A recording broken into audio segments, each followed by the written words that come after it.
Hello, everyone. We are back with final piece of our German month, and we hope that after this next 30 minutes talking about German elections that just happened a few days ago, that you will have a feeling that everything will be alles Gute. So we are very happy having Volker Hoff with us, who is German economist, politician, and marketing strategist. He is from Free State of Hesse, where for many years he was Minister for European Affairs. Also, he was plenipotentiary of State of Hesse towards Berlin, so federal level. But he's also marketing guy. In his DNA. He is being in political marketing for more almost 4 decades. So he is the best one to tell us what happened in Germany in last weekend. Happy to have you, Volker. Stop the flowers. The fence is very high. That's a problem. No, bar is high, but this we are not undermining you. Really seen a lot in both in politics and in political marketing. So basically, I will play easy, understandable question. So give us your analysis. Give us your what your nose tells you, what data showed us. The results are in. What are the takeaways? Are you surprised? Are you not surprised? Is it within your expectation? What just happened in Germany? Just for our audience, I think that you all seen the results, but if not, so Friedrich Merz number one, 5% up. Then Alice Weidel, Alternative für Deutschland, they got twice as many votes as last time. SPD third, the worst election results since 1887, almost 150 years. Done unbelievable results. Then you have teeny tiny parties of Green, Linke, and nobody else. Yeah. To start, very often the running of a campaign, especially the marketing side of running a campaign in an election, is very important. I think in the election we had these days in Germany, the the marketing side was very less because we had the situation we started was we had a government which failed. We have economic situation which is very difficult in Germany. We have some problems with immigration in Germany, with all the crimes we had it the last 3 weeks, and we had when you look to the foreign policy, we have extremely unknown situation during Russia to China and especially to our American partners. It's a complete different situation in my point of view from the last elections in Germany the last 20 years. Maybe the last election, which was in such a way, was the election after the reunification of Germany. But then we were in a very normal mood, regular mood. But this time it was completely different, and the marketing side of the election was not so heavy, but the topics were very heavy. I think the situation that the Social Democrats get such a bad number of votes, this was expected. Also was expected that maybe the Liberals will leave Parliament, because I think the Liberals, they left too late. The traffic coalition in traffic light coalition in Germany, it was too late. They had to do it, I think, 8 or 12 months earlier. Then the chance to stay in the parliament would be much more possible than it was now. the Green was expected that they will get a bad number of election votes because they made a lot of mistakes during their stay in government. Especially, there was one law which was to the private heating in the houses of Germany, which was complete crazy, and the people they don't like it. But to be honest, the result of the Christian Democratic Party is not so well as we expected. We thought that we will get my personal idea was that we will get 32 to 34%, but now it's 28.5, which is less. And I think the discussion about the hard discussion of immigration in the last 2 weeks in Germany was a mistake, because especially the left-wing party, 4 weeks ago they were dead. In the polls, they were round about 3 to 3.5%, and now they ended up over 8%. And I think the discussion Friedrich Merz opened in the Bundestag on the topic of migration was the door opener for the left party. So that's in my point of view the basic situation we had in the last couple of weeks. You opened a lot of subject matters now, so I don't know what to ask first. But maybe before we dive deep into the election results and the future of Germany, let's stay only for a while at the current government of Olaf Scholz. How would you review the government, and how would you review even the person of Olaf Scholz? That's really difficult. I think at the end, the result of the 3 years government of Olaf Scholz is a crash. Huh? They ended up in a complete crash. That's for sure. I think the problem of Olaf Scholz was at the beginning that he is a kind of autistic. What's the English expression? He's autist. He's a kind of autist in his behavior and especially in his communication.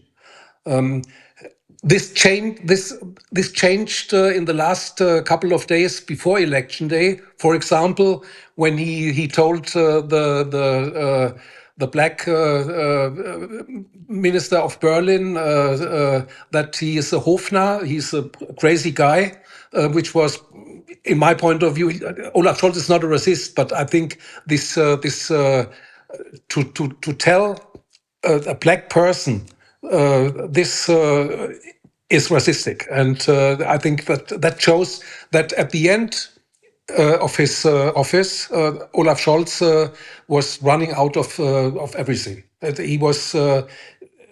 I don't know. He started as an autist, and he ended up as a person who has no clue how to handle people. That was really amazing, and the result of his government is, to be honest, he faced a lot of problems in his office, because the war in Ukraine, nobody faced it before. The problem that we had in Germany, that we were depending on Russian gas, and we had to change this. It was a huge problem. All the economic impact, which was because of the high energy costs after that in Germany, the economic downgrade of Germany, he faced a lot of problems. But I think he was not able to handle it in a proper way. That was the problem, and the people saw this. Similarly, so we got disaster of Olaf Scholz, and I think you are absolutely right, Volker. It's a lot about his personality, and it's, let's call it, sellability. He's not able to sell. We see it also on Ukraine issue. where Germany as the country is much better, behaving towards the Ukraine than people write about. Everybody is obsessed about Monsieur Macron, and Macron is organizing big meetings at Elysee on the future of Ukraine. But Germany gave, under Olaf Scholz and current coalition, 3 times as much money as France. Still, everybody loves Macron, everybody hates Olaf Scholz. So this is the issue. So we have a disaster of Olaf Scholz. We have a lower than expected result of Friedrich Merz, but let's come to him later. What do you think about AfD and their results? It's it's. I think we have the last chance to try to stop the success of AfD is in the next 4 years. You have to face two things. They double their percentage at this election in comparison to the last election, but the number of voters this election was much more higher than the last election. So they do not only double the percentage, they more than double the number of voters they have. And we have big regional problems. When you look Eastern Germany, in every state of Eastern Germany, the former GDR, you have a majority of the AfD. The Christian Democrats, they have none direct vote, direct elected member in the Deutsche Bundestag. None in the whole Eastern Germany. That's terrible. So the AfD is riding one topic. It's the riding of stop immigration, and the second one is why we give money to the Ukraine. It's better to spend the money in Germany for older people and stuff like that. It's completely crazy, but a lot of people believe in this fairy tale, and so they were successful. So, then the third point is people had the feeling that politics in Germany is not able to solve problems, the daily problems of the people. And so Friedrich Merz, this is very important. We need very quick a new government with Social Democrats and the Christian Democrats. Very quick. I hope they that we have on Easter, before Easter this year, the new government is in office. That's necessary to show the people politics is able to handle the problems of the people. Yeah, and we could see, especially among the young Germans, that they mostly voted for AfD and for Linke. Yeah, the young boys, the young male vote for the AfD, and the young female vote for the Linke. It's complete crazy. It's complete crazy. But it's and so the fact that the liberals had to leave the Bundestag is that 3 years ago a lot of young people voted for the liberals, and now they go to AfD and to the left party. So when you look at the election results, and AfD had more than 20%, the Linke almost 10%, or something like that. So about a third of population voted for change, but they get probably the coalition of CDU and SPD, very probably, I suppose at least. So what does it mean for the future? Because the people won't be satisfied with the results. I'm not sure. The voters of the AfD, they vote for protest, and I think when they get the feeling that politics works again for their daily problems, they will come to the middle. They will leave the right wing and they will leave the left wing. This is the job we have to do. And I think it's possible. Otherwise, to work together, to cooperate, for example, Christian Democrats and AfD, in my opinion, is impossible. Because all the basics of the Christian Democratic Union are not familiar with the AfD. To be member of the European Union, the euro currency, our yeah, how to handle Putin and Russia, NATO, every basic which is for the DNA of Christian Democrats since 80 years is impossible to do it this with the AfD. So there is no possibility to cooperate. Success of AfD, Linke, and little success of Sarah Wagenknecht.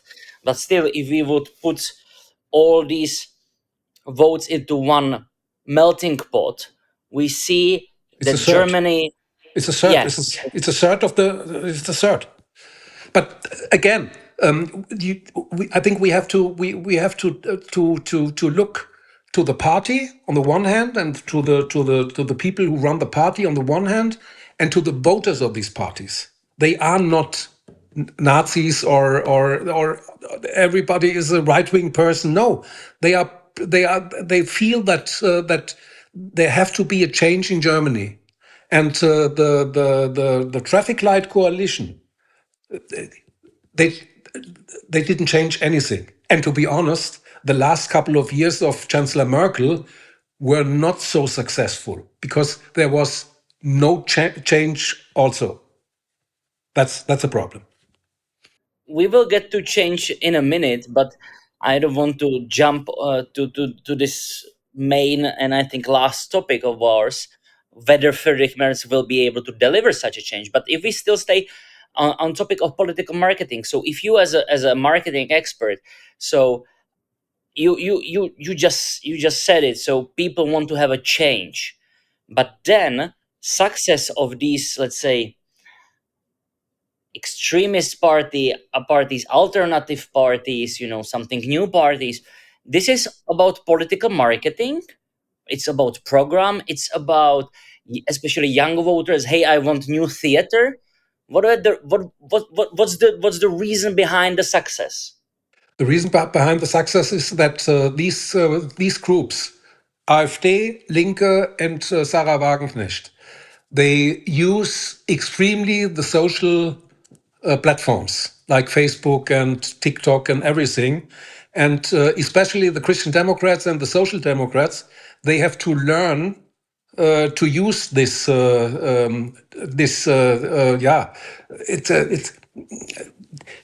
it's very often the Facebook or TikTok or Instagram is a kind of a nutshell. People read what they like to read.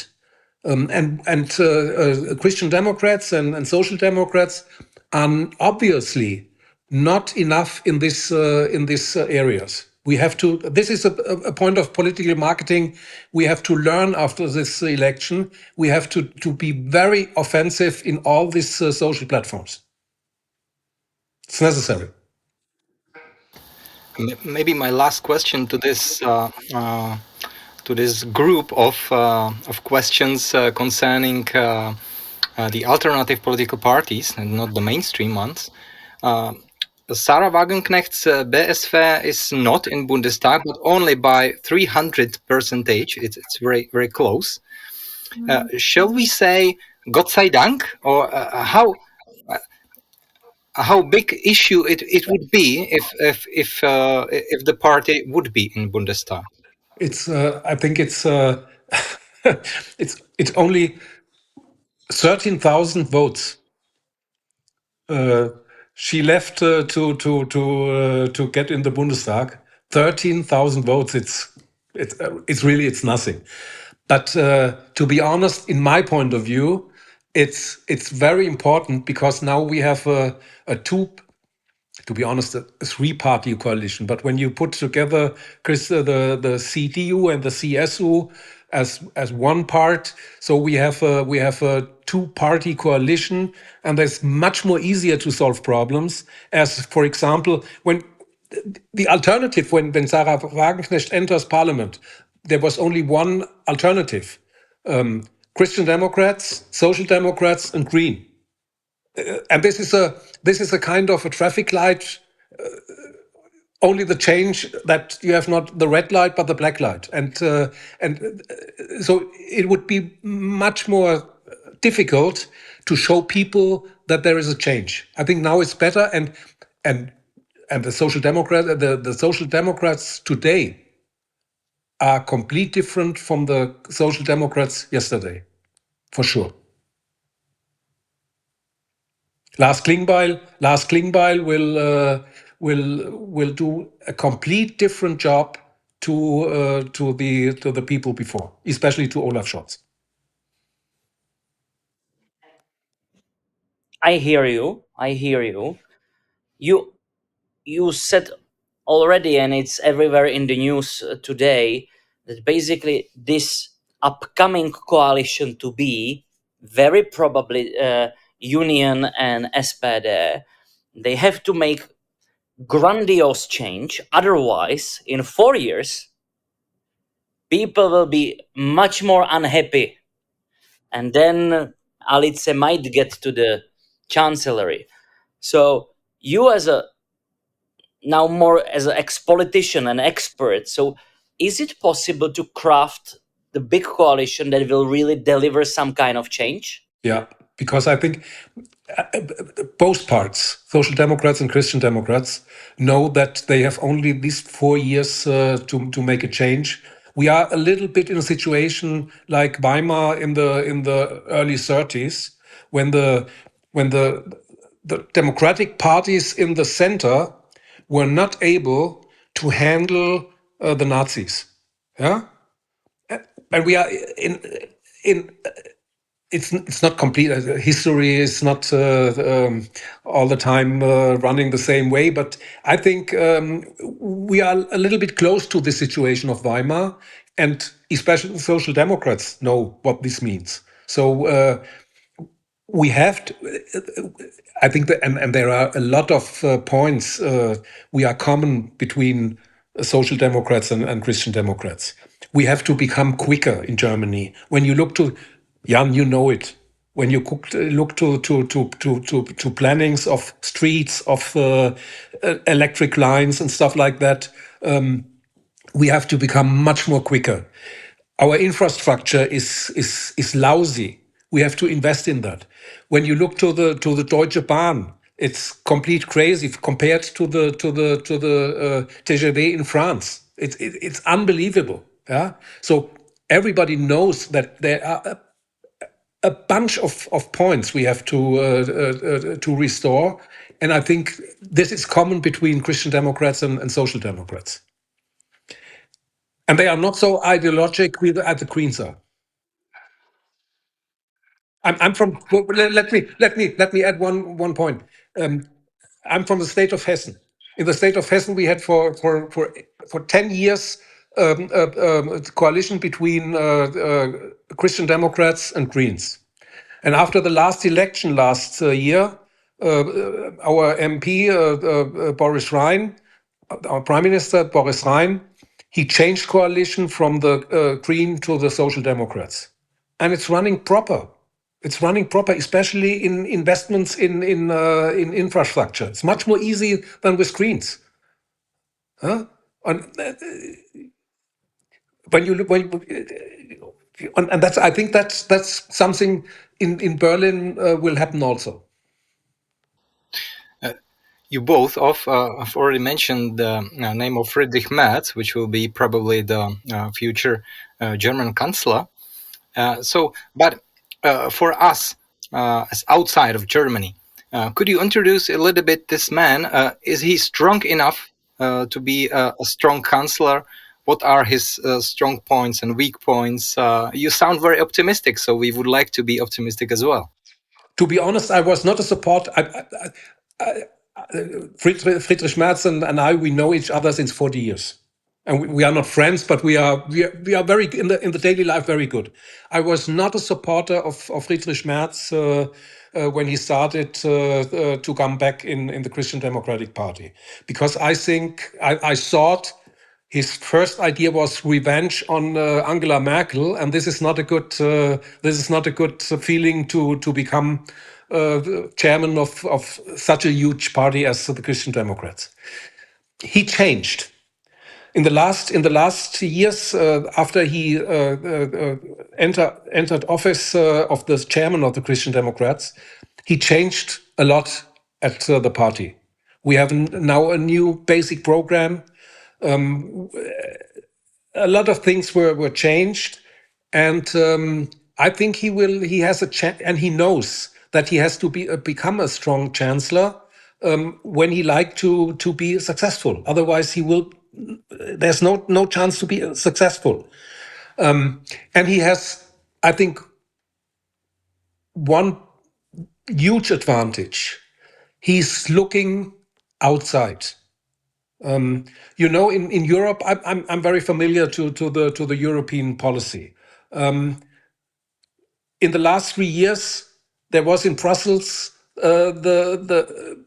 they talk about the German answer, which means no answer, which means no minister was in Brussels to argue and to vote. German answer. This is in Brussels. It's often this expression is very often used, and this will Friedrich Merz will change that. He had a telephone call yesterday evening with Macron. He had a telephone call with Netanyahu. He had a telephone call with Donald Trump. I think in this area, very important for the success of Europe is that there is a very close cooperation between Germany and France. When you look to the last, you name it, 60 or 70 years, all the time, and not only on party lines, sometimes different parties. Giscard d'Estaing, Schmidt, Adenauer, de Gaulle, Angela Merkel and Macron. Ja, doch, Macron. But Scholz and Macron, there was no common topic they discuss. There was also no personal feeling of friendship or stuff like that. And I think Friedrich Merz will enter this, and this is necessary. That's really necessary. And he was very successful as a person in economic life, and this is not a disadvantage to be successful in economic life and to become a good politician.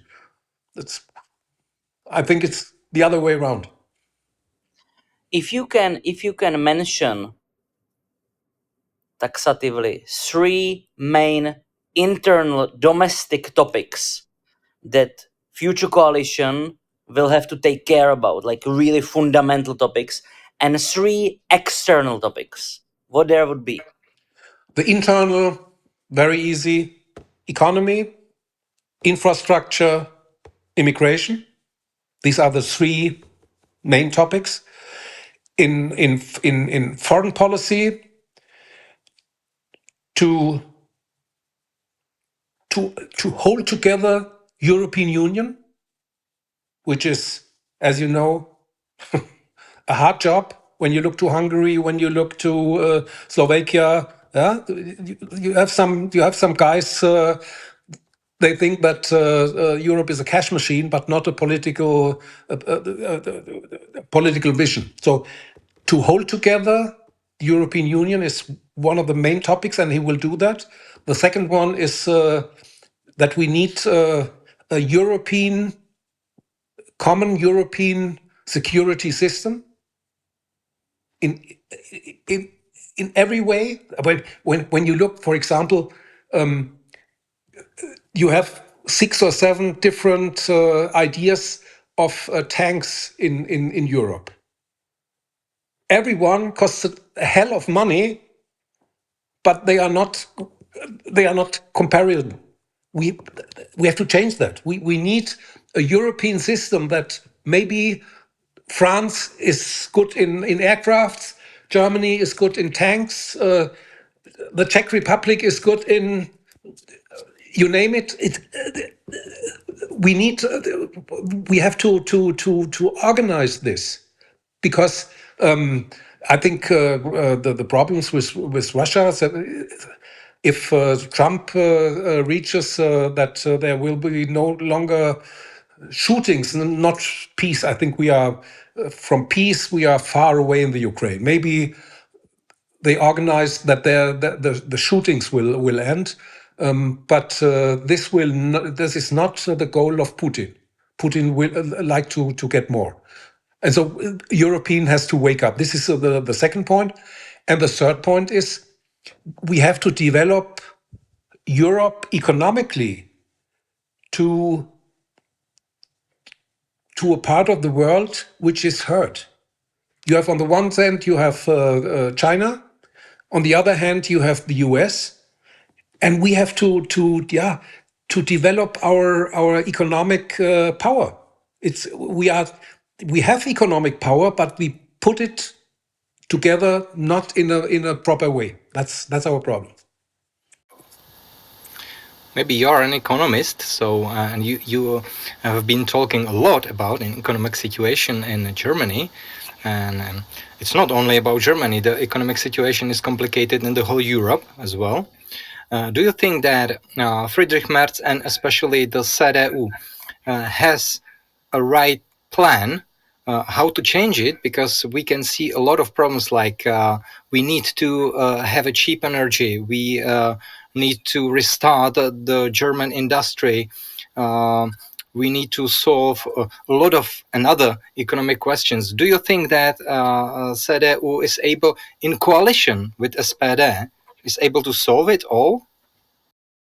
I'll give you one brief example. The last government, they ended up the last 3 nuclear power plants in Germany during a timeline when we had such energy problems and didn't know what will be at the next day. It's unbelievable. Friedrich Merz announced already he don't know if it's possible to restart these 3 nuclear power plants. You need some specialists; they will take care for that. But very soon, when he entered Chancellor's office, he will made a law that they are not allowed to break down these 3 nuclear power plants, to stop it, and that's one example. You can work, or you can work very effectively when you be very quick, and this is a good example. We have to bring down the energy costs in Germany. We lost every month 10,000 industrial working places every month, especially due to the high energy prices we have in Germany. We have to change that very quickly, and there are possibilities to change it. Last question from my side will be basically a reiteration of what I asked before, now going a little bit deeper. Domestic topics, among domestic topics you mentioned immigration, among external topics, how to change or necessity to change Europe. So migration is sort of double-edged sword for you guys in Germany. On one side, voters are very, very displeased with "Wir schaffen das," open the borders, Angela Merkel bringing all the refugees or economic migrants from Middle East and farther. On the other side, you are aging. You are aging very, very quickly, and data shows that in the next 5 years you will need another 3 to 5 million workers just to keep going. So this complex issue, that's my topic number one. If you can reiterate on migration and on Europe, basically, The governance of Europe is being discussed for 20 years. For 20 years, we are debating and debating. On one side, Brussels is bigger and bigger. I am not saying anything new. Everybody writes about Empress Ursula. Voters don't like this either. Not only in Germany, but Netherlands. You mentioned Slovakia, you mentioned Hungary. I can mention Poland, and so on. So voters are a little bit fed up with Emperor's Court in Brussels, in Berlaymont. On the other side, again, two-edged sword, somebody needs to run Europe. Current unanimous voting, when especially in area of external affairs, defense, one guy can block everything. We've seen it multiple times in question of Ukraine. So is it the answer to speed Europe, or is it answer to kill unanimous voting? How you would change it? So migration, let's get deeper, and Europe. That's my last question. We need migration in Germany, but we need migration of those people we need in Germany. When we opened the border 2015, first of all, not everybody was needed in Germany. Second, we don't know who come to Germany, and this is impossible. So we have to change. Sometimes when you look to people who were brought out from Germany by planes, we bring out the wrong ones. We bring those ones out who are at home waiting for the people, and the for example, the dealers, they run away, and we can't catch them. So this has to be changed. This has to be changed, and we need a good system to to uh, to look for those people we need, especially when you look to older people, to take care for older people, for our hospitalities and hospitals and stuff like that. I think that is possible. We started, the former government started it already. I think we have to go this road. It's necessary. Europe, first of all, we need again. I told already, we need a huge cooperation between France and Germany, and I hope with Poland. The good situation in Poland is that Donald Tusk has a European mind, and when we can create a very close cooperation between Poland, Germany, and France, then we have the possibility to change something in Europe. We need less bureaucracy. I think there are sometimes when I read all these papers in Brussels, it's unbelievable because it has nothing. When you look for the last point that they like to make yeah to forbid that people are smoking in front of restaurants. It's complete crazy. Who will be fined when you are a smoker, you stand before a restaurant and smoke? Well, who will be fined? You, the guy of the restaurant, or big discussion about nothing. So we have to.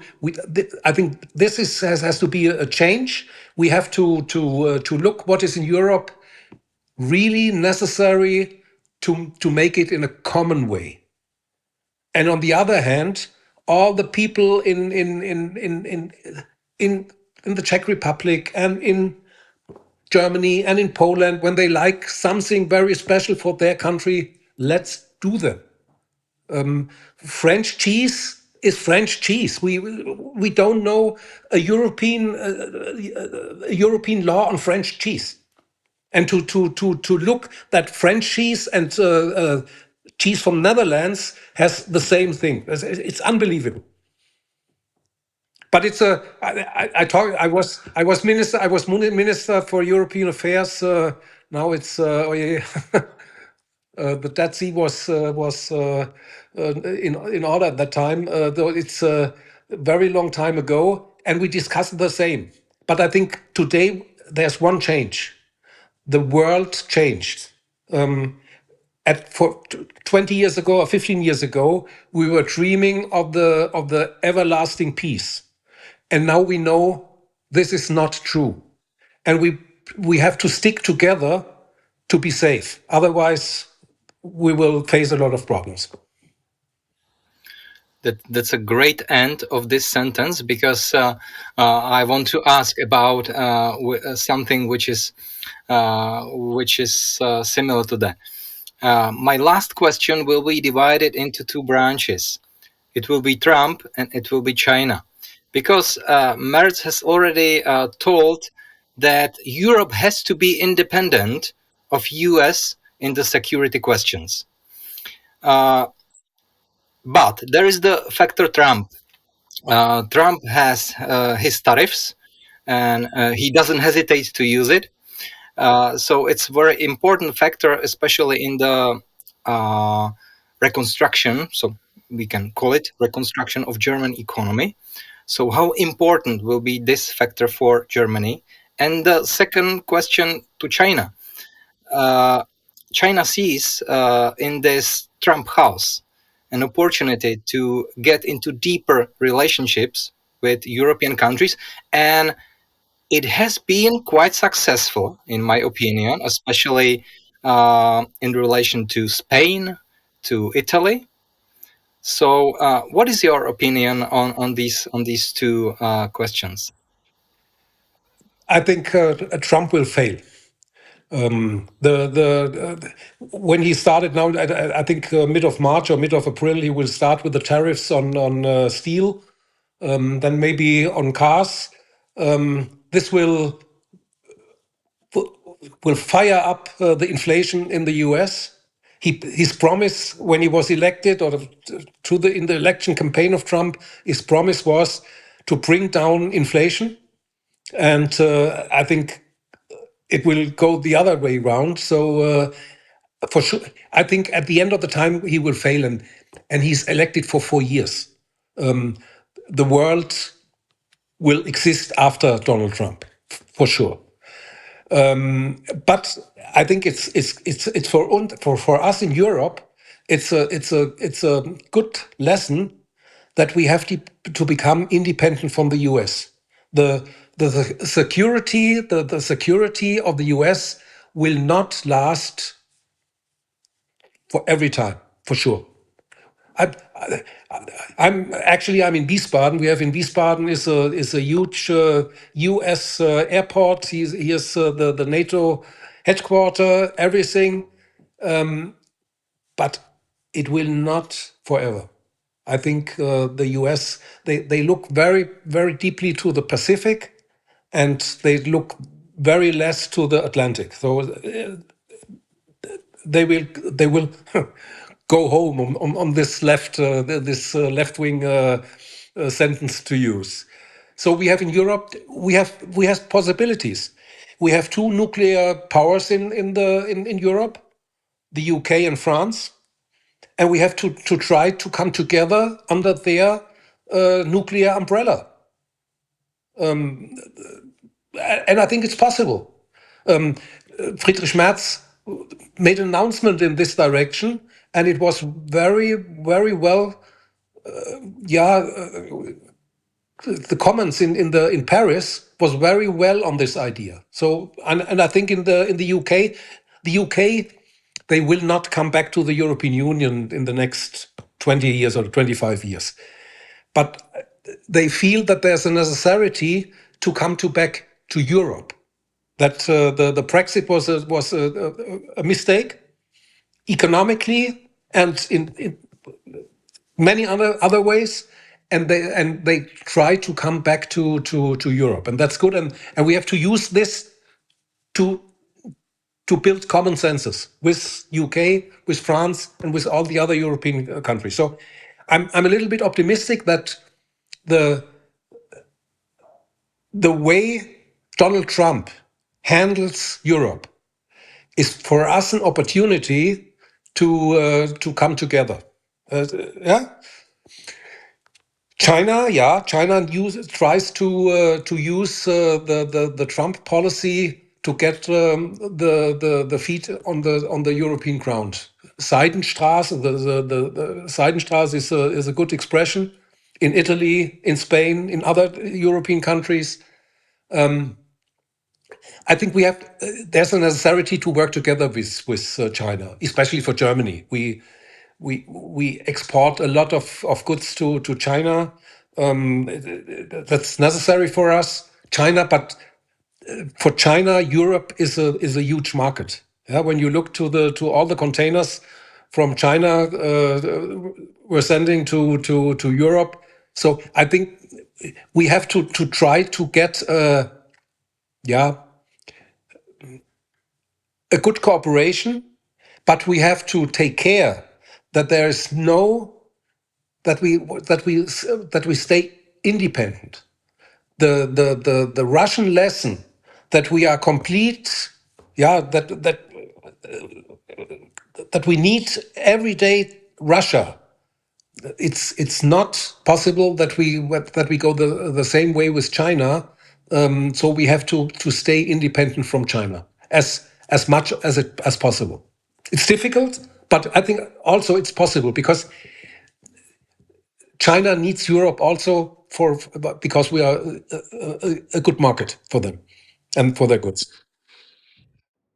So a lot of tasks in front of Friedrich Merz as a future chancellor and his coalition, grand coalition between Union and SPD, both domestically and externally. So we here in Czech Republic, which sometimes is being nicknamed as another German economic state because of our connection to German market, and also both economies are very much focused on automotive, machinery, and export. So for us, success of Friedrich Merz or not a success are important, very similar like for German voters. So we wish him luck, and we hope that everything will be alles Gute. And we thank you, Volker, for being with us for last 45 minutes. And we send all the best to Wiesbaden in Hesse. Thank you, take care, and hopefully it works for all of us. Thank you. Bye.